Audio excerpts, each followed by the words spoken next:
SNDP നേതൃത്വത്തെയും Vellappally നടേശനെയും നേരിട്ട് ആക്രമിച്ചായിരുന്നു സോണിയാഗാന്ധിയുടെ പ്രസംഗം. BJPയെ പരോക്ഷമായാണ് വിമർശിച്ചത്.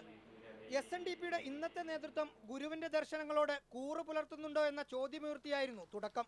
രാഷ്ട്രീയ നേട്ടത്തിനു വേണ്ടി ശ്രീനാരായണ ഗുരുവിനെ ബലി കഴിക്കുന്നത് ഗുരുദർശനങ്ങളോടുള്ള നെറുകേടാണെന്ന് സോണിയ ചൂണ്ടിക്കാട്ടി.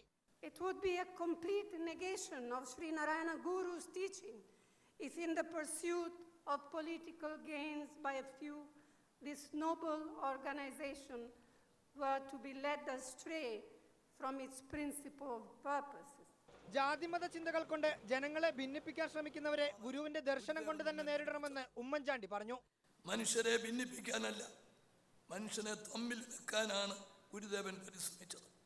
ജാതിയുടെയും മതത്തിൻ്റെയും വംശത്തിൻ്റെയും പേരിൽ മനുഷ്യനെ ഭിന്നിപ്പിക്കാനുള്ള ശ്രമങ്ങളെ ഗുരുധർമ്മത്തിൻ്റെ ശക്തി കൊണ്ട് നാം നേരിടുക തന്നെ വേണം.